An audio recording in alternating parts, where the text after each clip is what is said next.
All right, let's go to our guests now. We've got Chip Walton and Chris Paynes from Chop Brew. Chip, what's happening, buddy? Hey, man, what's going on? How's it going, guys? We haven't talked to our friend Chip here since Brewing TV, I think was the last time. That's right. Which Chip is no longer involved with, and you've left and started, is it Chop and Brew or Chop and Brew?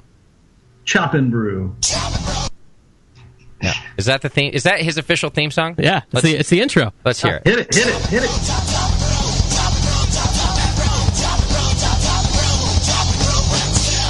So that's Is that you singing, Chip? No, I wish. That's my friend Abstract Artemis, who also did the Brewing TV theme song. Oh, I see. You can't tell. It sounds the same. Yeah. So he, I got him in my back pocket. You got him to rewrite the lyrics. That's right. On the Brewing TV song. That's great. So tell us the idea behind Chop and Brew. Chop and Brew is a webcast very much like Brewing TV about home brewing, and now we're kind of looking at cooking as well and all things kind of home fermentation, whether it be fermented food, other fermented beverages, mead, wine, kombucha, other weird things that I've yet to even discover. So yeah, just kind of all things DIY at the house. Kombucha? You can't get drunk. You can't get drunk on that, Chip. Yeah, I didn't say it was a webcast about all things that get you inebriated. Hang up on him. You get drunk in kombucha. He's lightening up in his old age. You have to drink a lot of it, yeah. Like a carboy full of kombucha. Basically, yeah. By that time, your insides all rot out.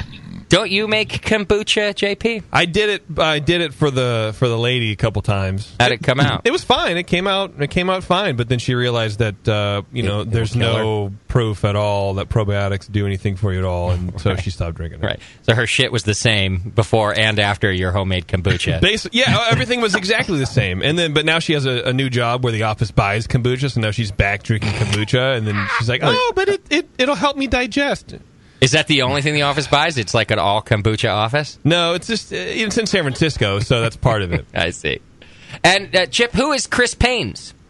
Chris Paynes, he's in the BN Army. Oh, yeah, I've been a BN Army fan since Brewing TV kind of started, and when I started homebrewing, and I've been seeing Chip here and there, kind of talk to him.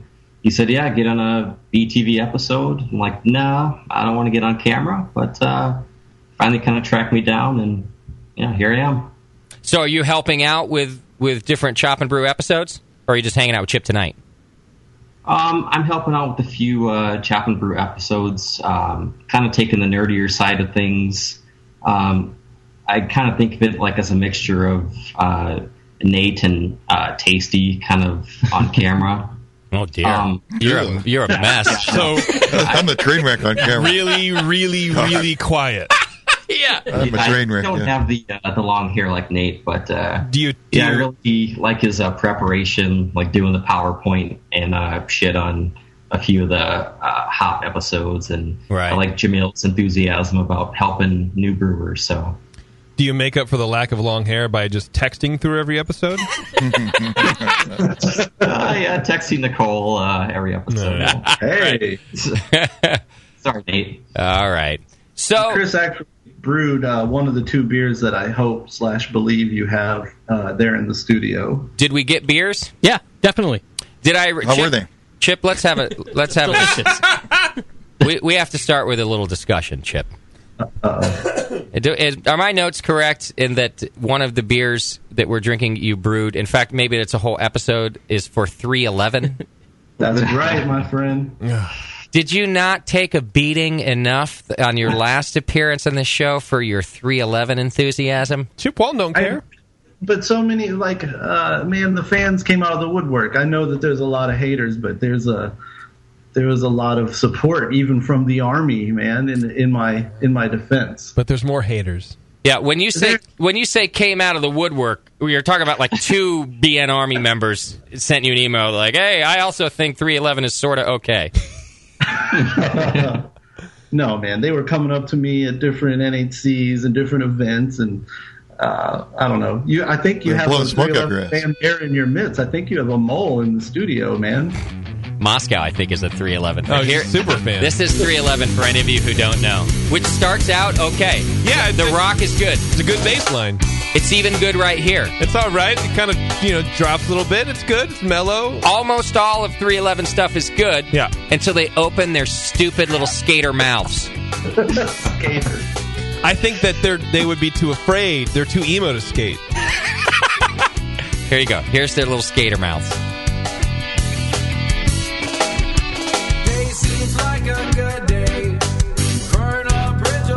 It's like the Britney Spears of pop rap rock. I remember this when it was called Sublime. So yeah. All right. What the guy say? But we love you, Chip, and that's what matters. So Chip, what did you do? Now, when you say you brewed a beer for 311, like, were they involved? I tweeted the bass player Peanut, and I was like, "Hey, we're thinking about brewing some beers for 311 Day, March 11. Is peanut spelt like the word peanut? No, sir. No, P-nut. That's correct. They're helping themselves out, aren't they? Nut. All right, so you tweeted. What is Peanut's Twitter account?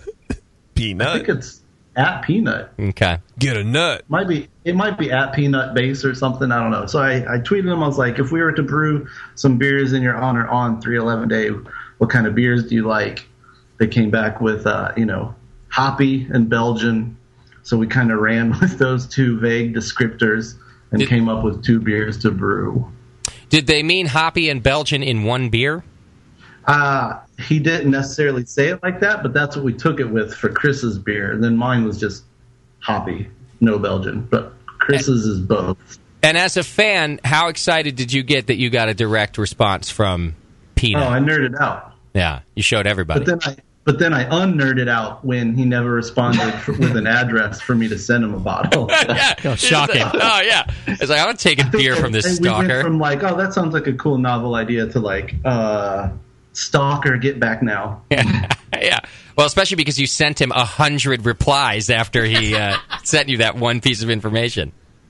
I'm on Twitter looking for Peanut's Twitter account. Yeah. And I'm seeing a lot of shall we say ghetto folks talking about Peanut. Tommy and Peanut always play fights. They funny. So Peanut just had to do me. We both got in the muck and saw Peanut. It was a good day to say the least. Wow. That's Peanut, I think, right? Wow. Perry, please get on peanut butter, Nelly. I don't know what these things mean. I don't know either. That's awesome. Now, you said that you brewed this for 311 Day. What is 311 Day? 311 Day is just since they're a band called 311, somewhere along their career, they're like, that's also March 11th, just like 420 is also April 20, or I don't know. I'm sure there's something else. 9/11, September 11th. Wow. Not nearly worthy for a brew day. But so we were going to put this episode out on 311 Day, so we actually brewed it, like March 2nd or something like that. But okay. Generally the band has a big concert somewhere on that day. Why isn't 311 Day on the 311th day of the year? That's a good question. Hey, is it? That's November 7th, which is my birthday, so then it would be great. That's 311 Day. Oh, fuck. Yeah. Oh, maybe you brew on March 11th, and then you drink it on the 311th day. Marilyn Manson would get a fucking head rush from all these numbers, man. I toyed with all kinds of ideas, like let's brew a beer that's 3.11 ABV, and then I went the other way, and I was like, let's make it 1.311, and tried to figure out how could we party guile this thing, and then I was like, this sounds way too confusing. And I had a long night the night before, so we're lucky that these two beers got brewed. So is there an episode? There's an episode on all this, right? Yeah, episode 3. I will say that is pretty cool. I mean, the dude has 25,000 followers on his Twitter account, and for them to actually find it and talk back and kind of get all jazzed about it, that's pretty rad. Are we talking about Peanuts again? Peanut, yeah. Okay. Peanut. Got it. Yeah. Moscow, do you have some audio from the show? Yeah, I pulled the first minute or so of the episode in question, so here's a little taste. Welcome to Chop and Brew. I am Chip Walton, celebrating a very special day. It is 3/11 Day, March 11, 3/11, celebrating the music and ways of the band 311. Now, whether or not you like 311 as much as I do or at all, this is still an episode about brewing, homebrewing beer inspired by music, inspired by the artists that you like, inspired by events maybe even that have to do with music. So what's going to go on in this episode is I arranged a brew day with some buddies to celebrate some 311 beers. You're going to see that brew day. There's actually 3 beers going in that one brew day. Then we're also going to tell you about a malt liquor that another friend and I brewed separately for an occasion called Dre Day, which is the celebration of the birthday of the great Dr. Dre. So we're being inspired by music to brew, and that's what this whole episode is about. So chop for chop, brew for brew. I better get a beer. We're missing a beer here. Is chop for chop and brew for brew your tagline now, Chip? Yeah, it is, man. What does it mean? I don't know, man. You know, like ounce for ounce, punch for punch. I never heard that for one. the sake of chop, brew for the sake of brew. It's also kind of formulaic, I think you'll agree. It's got a reminiscent ring to it. Yeah, so. It is. Yeah. That's what I thought. Yeah. You were like, well, I can't use brew for all for brew or whatever the other one was. So what if I just use 2 words twice? Yeah. Yeah. There was kind of like an informal poll at one point very early on. Like if you look at the first couple of videos I put out that are like shot on my crappy SD camera, and I'm like, am I really doing this in public? I just kind of threw it out there, and I was looking for a much more, like you're saying, interesting, sensible tagline, and that kind of, I think that just kind of stuck because more people got the inside joke a little bit. I see. But I also like it. It's chop for chop. It's brew for brew. You're like, it's catchy. Kind of dedication to your craft and your hobby a little bit. I think it's catchy, man. All right. Yeah. I can't believe you didn't go with the Brodels is the Naz for your line. Why not? What the hell is always don't the even Naz. ask. I don't even What know. the hell is the Brodels is the Naz? I don't know if that's it. Oh, is it The Brodels is the Naz. What does that mean? Yeah, no, don't answer him, Scott. Just keep repeating it over and over again. It is the answer is the question. And then play the blown out clip that we can't understand. It's a 311 song? Yeah. It's 311 BS. Who knows? Chip, what does the Brodels is the Naz mean? I think it means like the brothers are cool. Like the people around you are cool. They're the Maybe life that's why I've never known that saying. Why can't they just say that? So, like the brothers around me are the life source? I don't think so. Well, at least it makes sense. Well, if you put it, sort of, I don't know. If you call them the life source, that means they're just drinking from them, and that's creepy. But yeah, or you're at a Star Wars convention. I don't know. What? Midichlorians, dude, watch out. Right. Roll around you. So, is this your only gig now, Chip? Are you like full-time Chop and Brew? No, I'm kind of the video nerd, the digital marketing coordinator for Summit Brewing Company here in St. Paul, Minnesota. Oh, nice. So you're creating videos and stuff for them too. Yeah, it's really cool. The two things definitely feed each other. Getting to kind of practice that art on the personal and business side has really helped. Sure. Both. Other than the fact that Summit bought me a really nice computer that renders very quickly, and I have a Frankenstein of a computer at home, which like is a lot of okay, well this is rendering. Let's go do some laundry and come back to it. So you mean you can edit video faster with a new computer? Yeah, definitely at work. I see. Okay. But yeah, let's get one of these beers up here. It's a thrill to be able to do that for another strong company. You know, social media, video, blogging. It's all the good stuff I've always liked. I'm blogging.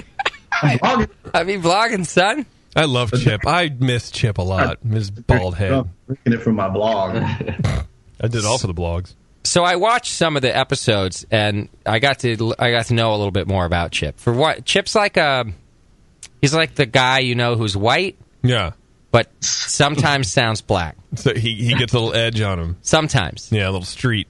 And I don't know. I only watched some of the 311 ones, so I thought maybe it's because that's how his favorite band sounds.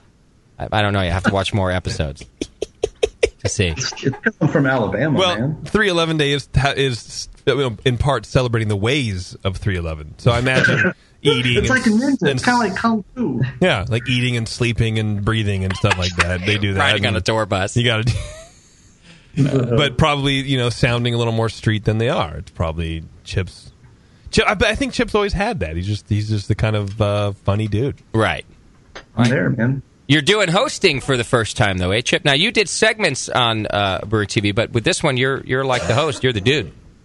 Yeah, I carried a couple of Brewing TVs there in the early 2 years. There towards the end, I was pretty much carrying it completely after Jake and Mike had already left. So the last 4 episodes are completely me plus somebody, and that's kind of where I knew I had the confidence to do it. But this isn't it's not my hope to continue it like that. I definitely want to, I'm kind of slowly building this crew, I guess. There I go, talking all gangster again.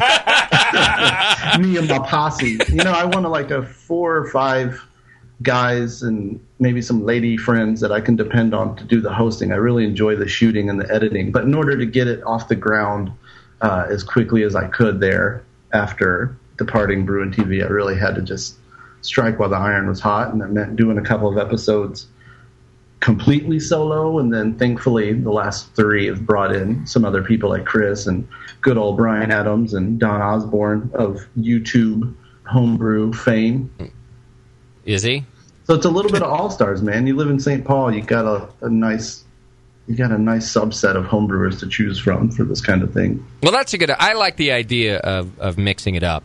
You got to be a pretty engaging personality, I think, for someone to want to listen or watch you all the time. That's why we have 30 hosts here at the Brewing Network. So I do like the idea of bringing, and especially with something like homebrewing. You want different perspectives in there, so that's a good idea. Yeah. So I did mention that I watched some of the first episode, the third episode. I watched some of the one we're talking about today with the Brewing for 311 and Dre Day that Moscow played a clip for. I do. Can I offer just a little bit of constructive criticism, Chip? Yes, I would not expect anything else. Well, don't like 311. Yes. All right. Well, I'm done. Yeah. We're done here, Chip. Where was the constructive part of that? Right. Well, I noticed that, and I don't know about other episodes, but for this particular episode, the set appears to be your laundry room. I'm looking at you and a washer and a dryer, yeah, and a pegboard, and I'm going thinking I want to brew. And I'm just going, why am I looking at Chip's goddamn laundry room right now? But then I take you out of it back into the garage. I knew so if you look at episode 2, it's all about the process of making bacon. We're in a professional kitchen. Oh, okay. Another one has been in a kitchen. The other one's been on my porch. So you're right, and that's part of getting all of this kind of away from my domestic space and my soul hosting this, to get into garages and basements and outdoor brew sessions, commercial kitchens, personal kitchens. Other people's that's laundry my basement, rooms. dude. I like my basement. It makes a pretty good set. It's got a lot of white walls to bounce lights off of. And well, I didn't know it was a basement. All I saw was a washer and a dryer and you. So I don't know. I thought on today's episode of Chop and Brew, we're going to talk about Downey versus Tide. Are you guys drinking either of these beers? We should kind of crack into it at least. Or we did just open one. Yeah, the Nez we started with the Session IPA. Okay, you've already had the Nez. We've got it in front of us right now. So this is the one that Chip brewed dedicated to 311? Well, there's 2 beers, but this is the one that Chip's. Yes, that's correct. I brewed this. It's called the Nez Session IPA. It's kind of an evolution of Drew Beecham's Pliny the Toddler. Very, very small grist of Maris Otter, domestic 2-row, carapils, brew in a bag, easy style, mash pretty low, about 148. That's why it's coming off very dry. We don't actually have any. You have the last 2 bottles in existence, which I pointed out in the last episode is a complete waste of my beer. Oh, agreed. There's Warrior, Columbus, Falconers, Flight, and 7 Seas. So the point of this was to be dank. I was trying to give 311 their SoCal dankness, but at the same time being a very extremely innocent beer. It's a little too dry. It was about 20 degrees maybe at the most during this brew day. So doing the brew in the bag without another heat source kind of made the mash go low. So it's real dry, but I actually like that. I did notice in the video that you do a brew in the bag technique. What is that exactly?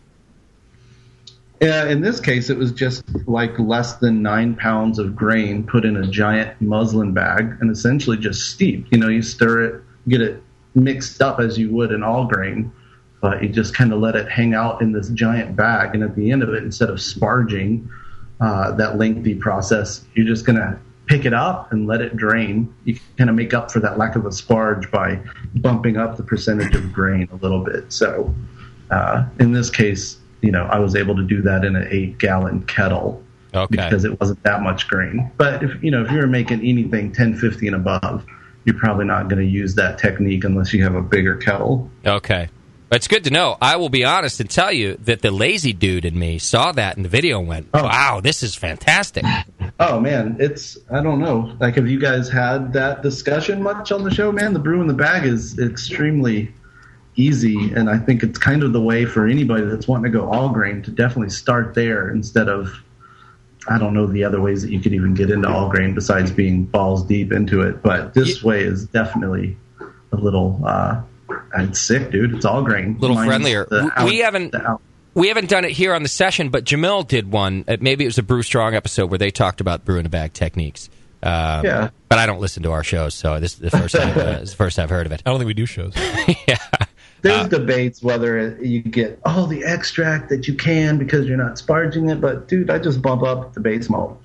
You're gonna hold it, above the kettle and drain it a good bit. And I've gone out of my way and actually sparged, quote unquote, a little bit with maybe like a pitcher of warm water. But it's kind of like you said, it's the lazy man's all grain. But it turns out, this turned out. I don't know if by the time it got to you, if it's still as crystal clear as it was here, but it was like Pilsner clear. Had no haze. It was actually one of the best brews out of my 70 plus beers ever. So I will be doing that technique a little bit more, I think. I'm going to ask the guys about the beer here in a second, but I just noticed something weird on the YouTube page that I'm on for the Chop and Brew episode, and the number one related video next to it is weird trick for baldness. Why would you want baldness? I don't know, but Chip, is that a coincidence? What the hell is going on here? If you ever want to be bald, watch this weird trick. Yeah. Oh, it's an ad. How do they know you're bald? Oh, that's one of my lanyards, man. It's an ad. It's not the first related one. The first related one is actually a Chop and Brew episode 1. 2 reds are better than 1.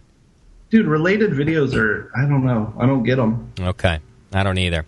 So the beer, the Session IPA, is very clean and nice. You're right that it's dry. I think you did a very nice fermentation. I do love this beer as a session beer. I don't know that the dankness is achieved unless it's been sitting around for a little while. Maybe it's just kind of dropped out. But as a just judging it solely on a session beer, it's a really nice beer, man. Yeah, I enjoy it. I think there's some dank in the flavor. A little bit, but not. I wouldn't call it super danky. Maybe not in the aroma. Yeah.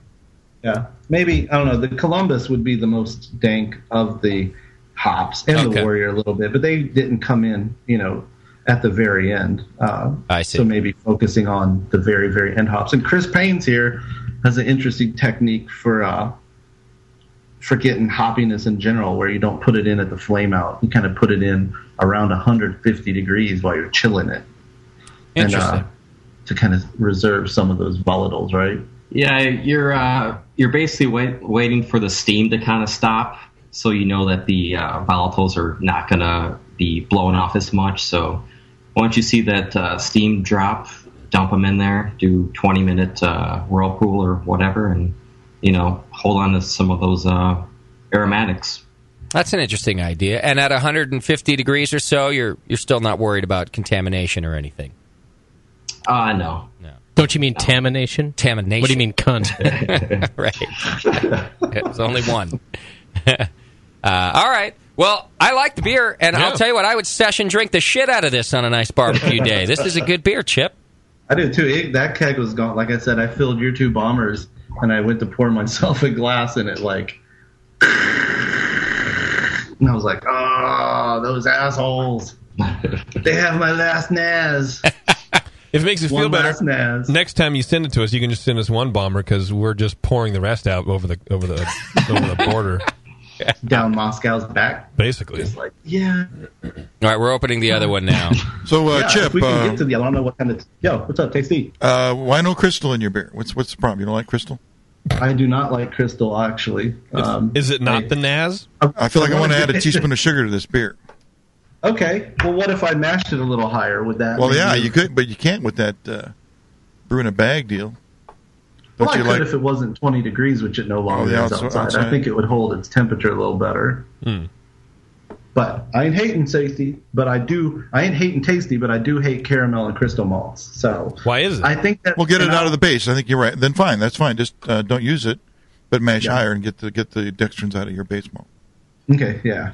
That's all. It's Yeah, I actually want to do an episode called "Just Say No to Sea Malts," and kind of talk about the other things that you can do, whether it's temperature shifts, maybe even yeast selection, or definitely different grains, special bees and other things that can get you where you think that crystal is going to get you. Because I just think that's one of the worst plights of a home brewers or even pro brewers, just relying on that caramel malt gets kind of gummy, and after a while it's I don't know, it calls itself out immediately and can sometimes really affect the enjoyment of a beer. I don't know if I'm alone in that. I'm sure. I don't think you're alone in that at all. I think that was a turnoff early on for me with crystal malts. I think it's been tasty. I think a lot tasty. A little bit of Doc who turned me around with some better use of it, and probably even pointing out some commercial beers out here that use it that I would have said, oh well, see, this is nice. It doesn't have crystal malt because it's not all sweet and tangy, but.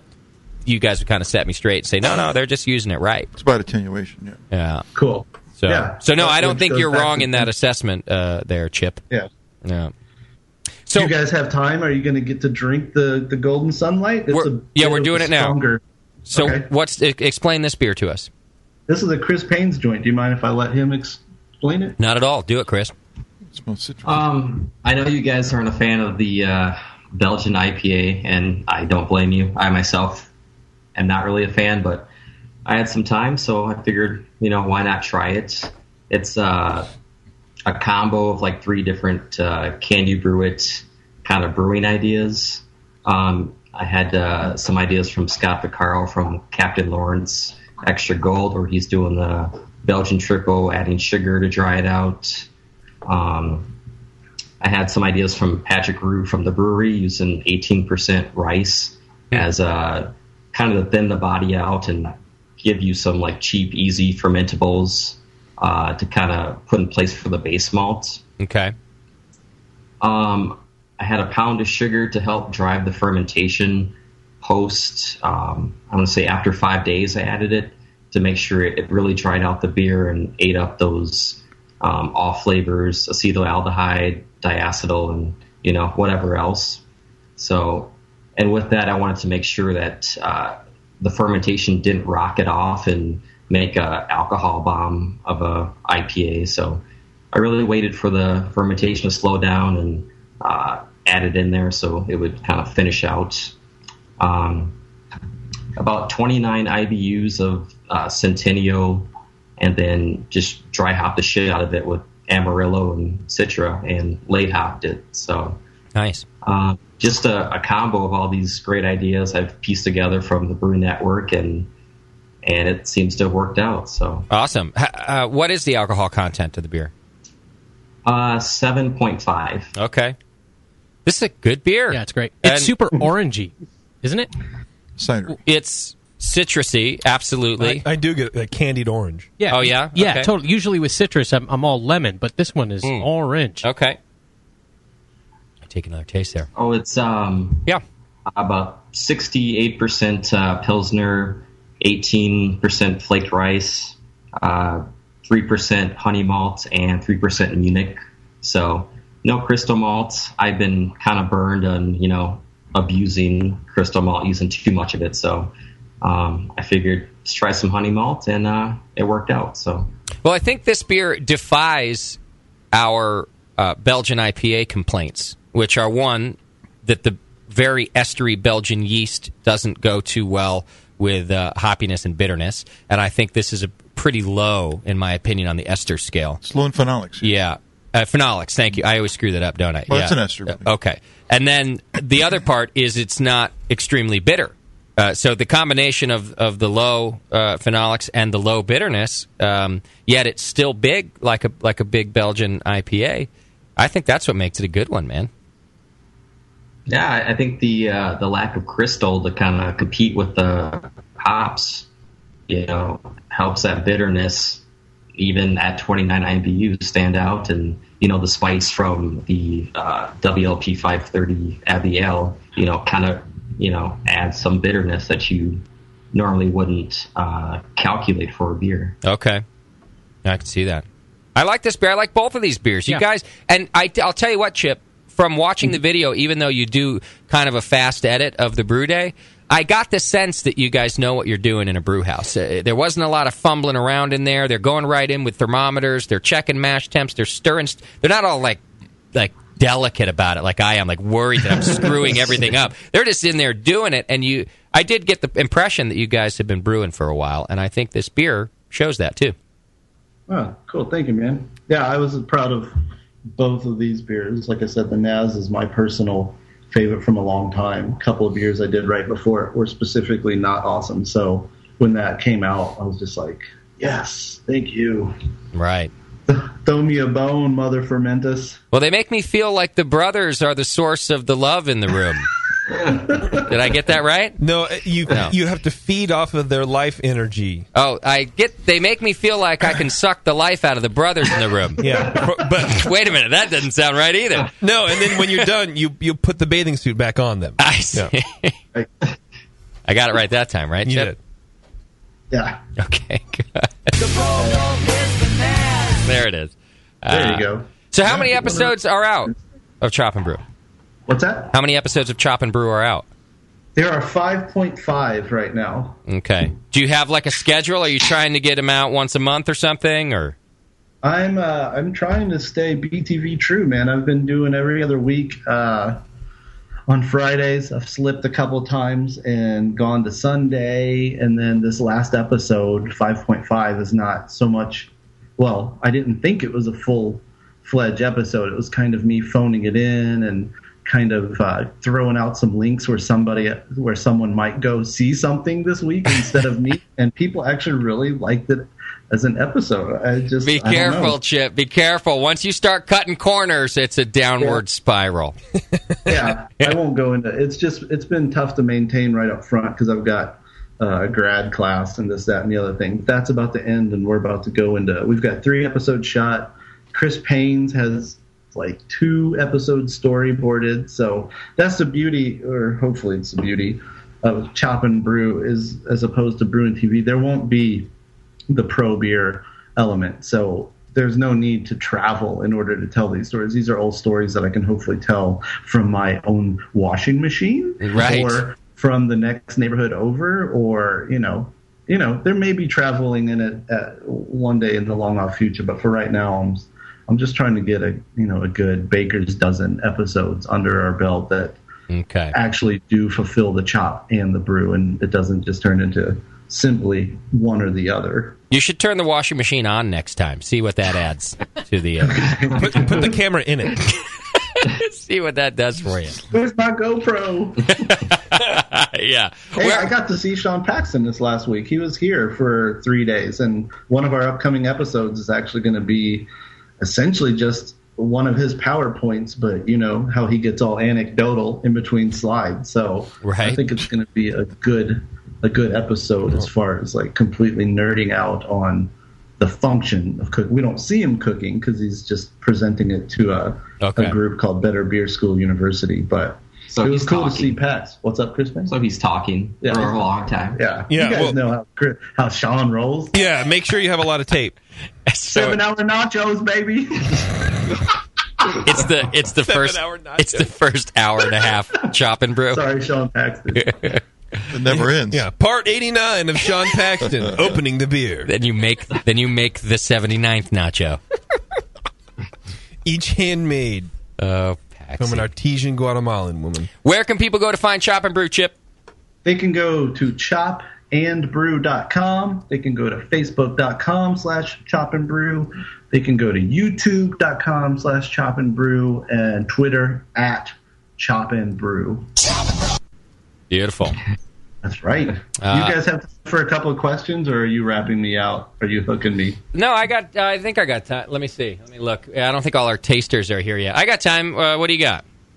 Well, a couple of fans, when I put out on ye old internets, if there was any questions that somebody would have us ask of you guys, I guess basically the guy named John wanted to know if he's got a hoppy, bitter India Pale Lager, would you suggest he enter it in a specialty category or just straight up try to get away with it in an IPA? And then Brian in the UK specifically asked, when is Tasty going to write a book to take his fair share of the limelight? I bet he's a gold mine of knowledge and a brewer wisdom. I can answer both of those. Yeah, where do you put it? I can answer question 2, actually. It's the only question. As soon as Tasty finds a ghostwriter so that he doesn't have to do any of the writing, a book will come out. I'm way too lazy to do something like that. What about the first question, though? That's a good question, Tasty. So it's an IPA, but it's a lager, if I got that right? IPA. So it's just lager. That just means it's fermented with the lager yeast at lager temperatures. What does it taste like? I'd have to taste it. If it tastes like an IPA, IPA. He calls it hoppy and bitter. I get the impression he's accentuating the bitter, like it is probably. So it's hop forward. Fermentation is allowing the bitterness to really sing. Well, what if we? How about we do a little process of elimination? If he enters it into a specialty beer category, he's going to be competing against some potentially much more clever beers. Right. Do you think so? Yeah, something more glamour. So even if it does fall under that category and it's a very good beer, I think the likelihood of it getting beat out by a more interesting beer. Well, unless the judges can say, "Oh yeah, this is definitely a lager," and I get it, it's an IPA. Okay. They can, if the name justifies what it actually is, then they would be enamored with that. Okay, but if it tastes like an IPA and you say it's a lager, you're going just tastes like an IPA to me. If they can taste it as a lager, then but if you're going to brew a hoppy lager, why are you trying to enter it into a competition that's strictly it's for fun? But it's you're not going to do well in lagers. You're not going to do well in any category that you put it in. You're not. Well, unless, and I think this is what Tasty means by he has to taste it. If it tastes like a fantastic IPA and it just happens to be lagered, then you'd enter it in that category and you might win. I think that's why you might take, because it could taste like maybe it's the best IPA ever because he lagered it. There's no way. The yeast profile is completely different. I guarantee it doesn't taste like IPA. Well, it could be neutral. In the history of tasting beers, there's nothing for no way. There's no way. I mean, there's no way. I guarantee it. No way. You can't. First of all, you can't guarantee it. I just did it. You can't tell me I can't. I just did it. You can't. There's no way. It's his guarantee. It's the JP guarantee. Yeah. Take that to the bank. Exactly. Well, so JP's answer is what then? How would you enter it? Well, you can't enter in. Well, you could enter in special, but it's not going to do well. You could enter it technically. You could enter it in both. You can enter it in an IPA. You can enter it in a specialty, but you're not going to score well in either category because if you look at the guidelines for an IPA, the qualifications, any flavors you're going to get from hoppy lager are not in the brackets of an IPA, so it's not going to do well. But you can do it, sure. Okay. My answer is if it tastes like a badass IPA, regardless of whether you've lagered it or not, enter it under IPA because I think you might get beat out under specialty. And Tasties if it's like a lager beer, even though it's an IPA, put it in specialty because they'll say, read the description and go, it is like a lager, German pills, creamy texture, All right, and Tasty they'll see that you went for it and you achieved it, and that will be the impression. Exactly. Right. So let's recap. So JP's answer again is you're going to lose anyway. You're going to lose. Yeah, well, he might be right. I'm super right. I'm totally, absolutely right. You made a beer out of style. Now, good luck with that. Right? Yeah, you made a beer out of style, and you want to know how many times you can waste your fucking $6 entry fee. You're an asshole. That's what you want to do. Send me your money. But no, seriously, whoever this dude is, guys, I want to try his beer. At least update us on what whenever he feeds his beer to these poor people. I wouldn't taste judges. it after if he sends it to us, JP. I want to know what he gets scored and what categories he enters. This bottle is labeled for JP. When he that's sends really it in. light. Yeah. Well, enter in both categories and let us know how that turns out. Yeah, let us know. And Tasty, bro. is there going to be a Tasty book? My little Not about book. beer. Right. Not about beer. Yeah. It'll be featured next month. Girls with father issues. That's what's going to be. Yeah, it's actually a new category over at Adam and Eve. Use coupon code BNARMY, you get a free one. All right, guys. Anything else we can do for you? Jeremy Landis wanted to know why JP is such a tool. It all starts back with my he father. answered that like in the last 5 minutes, right? Hey, look, if honesty means that you're a tool, then I'm a tool. I'm just trying to help people out. You can suck a dick. I mean, maybe I should go in my laundry room and I'll have a little more clout. Yeah. Hey, I didn't ask, man. Yeah, why are you attacking Chip for? I'm making fun of Chip because I love Chip. I thought we were having fun. I'm sorry. Did I ruin it? I thought we were having fun. Chip, fuck you. I'll be a cancer, Chip. And your washing machine, bitch. Yeah. Probably don't even have a fucking front loader, idiot. I hope you have a short in your washing machine during the next shoot. You're standing in water. I don't care. Yeah, you're out of balance indicator. All right, Chip, give us the web addresses one more time, please. Oh, chopandbrew.com, and then Facebook, YouTube, both of those / Chop and Brew, and then Twitter at Chop and Brew. Awesome. The great Chip Walton and Chris Paynes over at Chop and Brew. Thanks for being on the show with us, guys. We appreciate it. Chris Paynes for president. Thanks, guys. Bye, guys. Bye, guys. Chip. There you go. The biggest 311 fan in the world has his own show, and it's not about 311. Except in episodes 3, 7, 12, and 13. So far. The beer was good, though. Was it? The beer was it was really good. For it is not. Yeah, 311 didn't get it. We did. And I'll tell you, I really meant that the sessionable quality of the session beer was really awesome, and the Belgian IPA not having the characteristics that we hate was very nice. Yeah, it was well done. So good job to both. All right, here's what we're going to do. We're going to take a break.